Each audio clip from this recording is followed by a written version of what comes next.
Okay, this is a presentation highlighting the role of women in Nova Scotia in establishing hospitals in the province. Now, prior to 1868, there were no hospitals in Nova Scotia for the general public except the Mount Hope Asylum for mentally ill patients, which was located in Dartmouth. It had been there since 1859. But there were no hospitals in any of the counties in Nova Scotia, and there was no hospital in Halifax for the general public until 1868.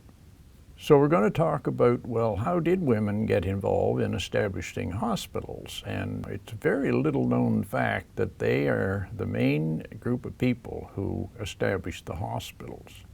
The first hospital in Halifax to be established by women was the Halifax Infirmary. Now, this is, of course, the first Halifax Infirmary, which was located down on Barrington Street, and it was established by the Sisters of Charity. It began being called the Victoria Infirmary, but when the Victoria General Hospital opened up in 1887, the Sisters of Charity decided to change the name of their hospital from the Victoria Infirmary to the Halifax Infirmary, and of course, it continued to exist up until in the 1990s when, of course, it was amalgamated with the VG to become the QE2 hospital, which we have now. Now, you'll notice in this advertisement that appeared in the newspaper, the Halifax newspaper, they list the consulting surgeon and the attending surgeons, and they give all of the qualifications of these attending surgeons. They really did have a good staff to look after the patients there. So this was at number 14 Barrington Street. In fact, it's very close to the corner of Spring Garden Road on the west side. They enlarged it in 1887, and you'll see the enlargement just to the left of the original building. The original building was on Blowers and Barrington Street. And that building that's on the left is an enlarged portion. So it was really quite a large hospital, and it was there until 1931 when they built the Halifax Infirmary on Queen Street, a very, very large hospital on Queen Street. Now, there were other hospitals founded by sisters. The Anglican Church sisters, they established what's called Church Hospital in Halifax in 1890. It was located on Queen Street and later on College Street. It had for paying patients of both sexes. They list there quite a bit of information about the fact they had trained nurses. They were from St. Margaret's Home for Sisterhood in Boston, Massachusetts. The Grace Maternity Hospital on Morris Street was the original name of University Avenue. The Grace Maternity Hospital was established there by the Salvation Army in 1922. It had 68 beds. It had previously been on Windsor Street, later to Tower Road, and then finally they built the large hospital you see in front of you on Morris Street, which, as I said before, is really very close to the medical school here at Dalhousie, and that building was built in 1922.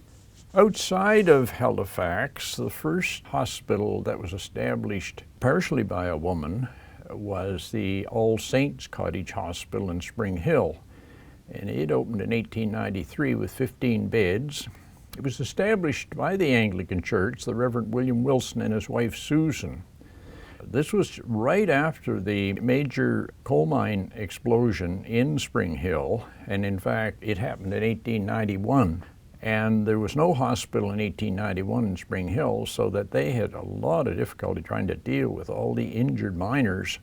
Reverend William Wilson and his wife Susan just decided right then and there that Spring Hill was going to have a hospital, so they converted their house to a hospital, and that's what you see in the photograph. And they operated the hospital for many years, and then the town of Spring Hill took it over, and it still exists in Spring Hill. It's the first hospital established outside of Dartmouth. The next one was in 1902 in Glace Bay. It was St. Joseph's Hospital. It was established by the Dominion Coal Company, But they went to Antigonish and were able to convince the Sisters of St. Martha's in Antigonish to come to Glace Bay and actually operate the hospital, look after both the nursing as well as the food preparation and looking after beds and just pretty well everything. And of course, the Sisters of St. Martha's have a wonderful history in Nova Scotia for doing this. They in fact volunteered their time at many hospitals, particularly in eastern Nova Scotia. The Sisters of Charity were mainly in the Halifax-Dartmouth area. However, they did venture out as far as New Glasgow and also down through the French shore in Digby County.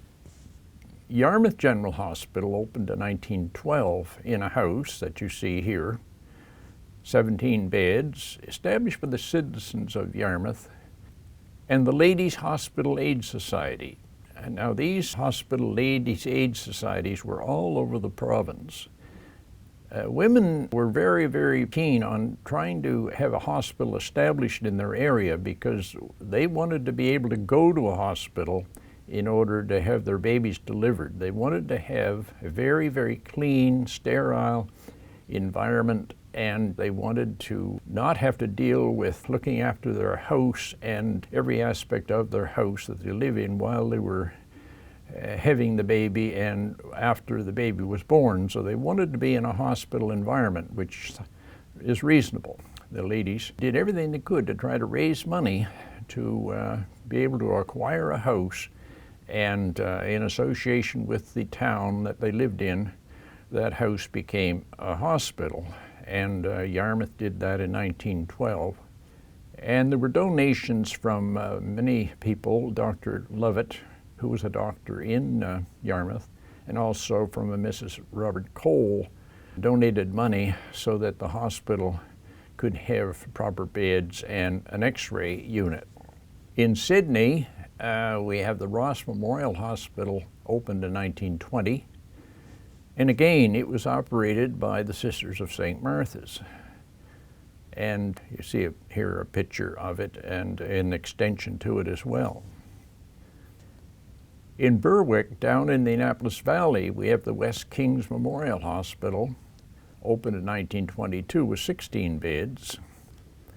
It was mainly funded by Samuel B. Chute, who was the apple king in the Annapolis Valley in the Berwick area. He donated the money. However, the Ladies Hospital Aid Society equipped the hospital with the necessary equipment that was needed. And again, a great example of how the ladies in the community had all kinds of sales of just about everything to try to raise money so that they could have a proper hospital. And here you see a picture of it. And it is still there. I visited a number of times, and there's a history written about it. So it's still there, and they give most of the credit to the ladies of the Hospital Aid Society. Now, the other interesting aspect of this, a number of nurses set up their own hospital, because in Lunenburg, for instance, in 1911, there was no hospital. And one would think there would be, because Lunenburg was quite a large place and a very, very busy place. Fishing was a main occupation, and of course lots of injuries, but there was no hospital. Christine Maxner, who was a nurse, trained in Boston, she decided in 1911 to set up her own hospital. So she bought this house, a very ornate Lunenburg house, as you can see. And mind you, it only had about 8 beds, but still it was better than not having any hospital, so her hospital flourished for many years. Usually the hospital started by nurses didn't survive very long because it was very, very costly to run a hospital. You know, you needed food, you needed heat, you needed all the maintenance and so on and so on, and so it was very difficult. And sometimes it was difficult for the nurses to get the town to support the costs. And so Christine Maxner's hospital only lasted for 10 or 15 years, but it was very valuable. So if we look at another aspect of this, and that is with respect to hospitals, we have the Red Cross came to the rescue of a number of very, very small little isolated settlements in Nova Scotia. Starting in 1940, what they did is they contacted a lot of the little settlements in the province and asked the people there if, in fact, if they could find a house where a cottage hospital could be established, the Red Cross would come in and they would provide a nurse, a full-time nurse, and they would provide all the equipment that was needed in the hospital. And the community looked after the heat and the light and the maintenance, and the Red Cross would look after everything else. So you can see here that between 1940 and 1950, approximately 13 hospitals were set up that way in Nova Scotia, and that provided hospital services for people in very isolated communities. You can see here Guysborough in Ile-Madame. It was actually set up in Ayrshire in Ile-Madame, Cape Breton. Then the Bayview Memorial Hospital in Advocate Harbour. And if you've ever been to Advocate Harbour, you realize it is quite an isolated place, so that the nearest hospital to Advocate Harbour was in Parsborough, which in the wintertime you just couldn't get there because of the roads. Then we have the Buchanan Hospital in Neils Harbour. That Neils Harbour is way up at the tip of Cape Breton, and you might have noticed in the news recently where it was blocked off by the floods, and so people couldn't even get to it because the road was washed out. Then we have the Lillian Fraser Memorial Hospital in Tatamagouche, the South Cumberland Hospital in Parsborough, North Cumberland Hospital in Pugwash, Eastern Memorial Hospital in Cancel, Victoria County Memorial Hospital in Bedeque, Musquodoboit Valley Memorial Hospital in Middle Musquodoboit, Eastern Shore at Sheet Harbour, St. Mary's Memorial at Sherbrooke, and the Twin Oaks War Memorial at Musquodoboit Harbour. Of course, these hospitals were set up by the community and the Red Cross, but of course they were operated by nurses, because the nurses, each hospital required a nurse, and those nurses were paid for by the Red Cross. So this ends my story about the role of women in setting up hospitals and administering hospitals, and I hope you have enjoyed it. Okay, thank you.